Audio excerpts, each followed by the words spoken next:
যে কোনো এলইডি টিভির পাওয়ার আপনি ঠিক করতে পারবেন বাসায় বসে মাত্র ১৩০ টাকার ভিতরে। তো বন্ধুরা, এই ভিডিওটা আপনাদের জন্য আমি স্পেশালভাবে বানিয়েছি, প্র্যাকটিক্যালে কাজ করে দেখাবো। তো একদমই ভিডিওটা স্কিপ করবেন না। আর অবশ্যই যারা আমার চ্যানেলে নতুন আছেন তারা কিন্তু চ্যানেলটা সাবস্ক্রাইব করে পাশে থাকবেন।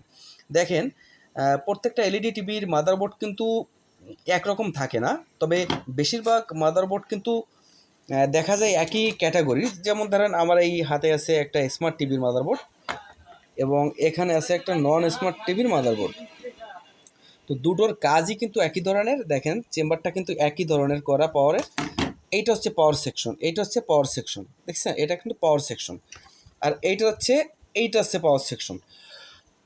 তো আমি এই টিভিটার পাওয়ার সেকশনের কাজ আমি করে দেখাবো। তো পাওয়ার কিন্তু বিভিন্ন ধরনের হয়ে থাকে, কোনোটা আছে ডুয়েল পাওয়ার। তো ডুয়েল পাওয়ারের বিষয়ে আমি বলছি না এখন। তো আমি এখন টিভিটা লাইন দিব এবং এটা অবশ্যই পাওয়ার সাপ্লাই ঠিক আছে। দেখেন আমি কিন্তু পাওয়ারের লাইন দিছি, দেখেন পাওয়ারটা এসে গেছে। তো এবার আমি এই পাওয়ারটাকে নষ্ট করব, নষ্ট মানে এই পাওয়ারটাকে ড্যামেজ করে আবার আমি রিপেয়ার করে দেখাবো। তো এটা করতে গেলে আপনাকে এই মসপেটটা উঠাতে হবে। যে কোনো টিভির পাওয়ার সাপ্লাই যদি নষ্ট হয়ে যায় তাহলে এই মসপেটটা এবং এখানে একটা আইসি আছে ছোটো, ওই আইসিটা মারি যায়। তো মসপেটটা উঠালেই কাজ হয়ে যাবে। তো যখন একটা এলইডি টিভিতে পাওয়ার আসবে না, পাওয়ারটা নষ্ট হয়ে যাবে, তখন কিন্তু এখানে একটা পার্টস থাকে, একটা মসপেট থাকে। দেখেন এই মসফেটটা কিন্তু আপনাকে ঝালাই করে উঠাতে হবে। তো আমি দেখা গেলো এটা ডেড পাওয়ার, মানে এটা নষ্ট পাওয়ার সাপ্লাই। তো আমি এটাকে উঠাচ্ছি, এটাকে উঠায় আমি সরাসরি প্র্যাকটিক্যালে আপনাদেরকে দেখাবো কিভাবে পাওয়ার সাপ্লাই সার্ভিসিং করবেন।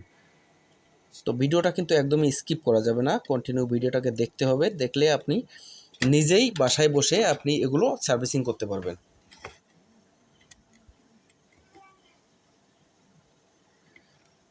এটাকে উঠায় নিতে হবে, আগে উঠায় নিয়ে তারপরে কাজটা করতে হবে। আপনাকে কাজটা করতে হবে ঠান্ডা মাথায়, মাথা গরম করার কোনো কাজ না এটা। দেখেন আমি কিন্তু মসপেটটাকে উঠাই ফেলছি। এখন যদি আমি লাইন দিই, টিভিতে লাইন দিই, তাহলে কিন্তু চলবে না। দেখেন আমি লাইন দিয়ে দেখাচ্ছি। এখন কিন্তু শুধুমাত্র লাইন দিলে টিভি চলবে না। দেখেন কোনো পাওয়ার নেই, দেখছেন কোনো পাওয়ার নাই। এবার হবে কি জানেন, এবার ডিসচার্জ করতে হবে। এবার ক্যাপাসিটারে আমাদের ভোল্টেজ ঠেকে গেছে, এটাকে ডিসচার্জ করতে হবে। দেখেন এটাকে ডিসচার্জ করতে হবে। এবার যে কাজটা করতে হবে, আপনাকে বাজার থেকে এরকম একটা পাওয়ার সাপ্লাই মডিউল কিনতে হবে। এটার নাম আছে KLY 180 ওয়াটের একটা KLY কিনবেন। এবার এখানে বোঝার বিষয় আছে, আমার এটা কিন্তু সার্ভিসিং করা একটু নষ্ট ছিল, এটা সার্ভিসিং করে নিয়েছি। আপনি যখন নতুন মাল কিনবেন তখন কিন্তু এতে 3টে তার থাকবে, একটা লাল, একটা নীল এবং একটা কালো। আপনি নীল তারটা কাজে লাগবে না, আপনি লাল আর কালোটা রাখবেন।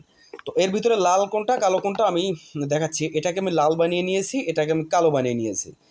তো সরাসরি এবার কাজটা করতে হবে। এটা যেহেতু কালো, তাহলে এই কালোটা আমার সরাসরি ফিল্টার ক্যাপাসিটার, দেখেন এখানে ফিল্টার ক্যাপাসিটারের নেগেটিভ প্রান্তে যাবে। ফিল্টার ক্যাপাসিটারের নেগেটিভ প্রান্তে এই তারটা লাগাতে হবে, ঝালাই দিতে হবে, সুন্দরভাবে ঝালাই দিতে হবে।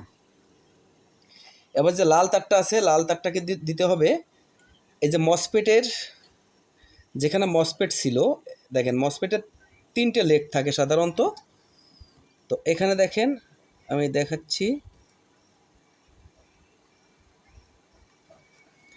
এখানে সামনে সামনে এই যে বডি দেখছেন, বড় একটা কানেকশন আছে। এই বডিতে এটা ঝালাই করে দিতে হবে। লাল তারটা ঝালাই দেওয়া শেষ। এবার এখানে একটা কাজ আছে, এখানে এই যে ভেরিয়েবলটা আছে একেবারে ডাউন করে নিতে হবে, মানে একেবারে কমিয়ে নিতে হবে। দেখেন আমি একটু কমাই দিছি, কমাই দিয়ে এবার কিন্তু আপনাকে লাইন দিতে হবে। দেখেন আমি লাইন দিলে এবার কিন্তু এটা রেডি হয়ে যাবে। ক্যামেরাটা নড়ছে, এবার এটাকে লাইন দিব। দেখেন আমি কিন্তু এটাকে লাইন দিয়েছি, লাইন দিলে কিন্তু আমার এখন কানেকশনটা সম্পূর্ণভাবে পেয়েছে। আমি যদি পাওয়ার ওপেন করি, এখন পাওয়ার ওপেন করলে দেখেন সবুজ বাতি, পাওয়ারটা ওপেন হয়ে গেছে, সম্পূর্ণভাবে রেডি হয়ে গেছে। তো এইভাবেই কিন্তু আপনারা যে কোনো এলইডি টিভির মাদারবোর্ড, সেটা 32 ইঞ্চি হোক, যত বড় টিভি হোক না কেন, আপনারা খুবই সিম্পল ব্যাপার ঠিক করতে পারবেন।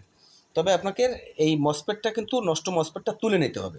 তো বন্ধুরা, ভিডিওটা ভালো লাগলে চ্যানেলটা সাবস্ক্রাইব করবেন, লাইক কমেন্ট শেয়ার অবশ্যই করবেন। ধন্যবাদ সবাইকে।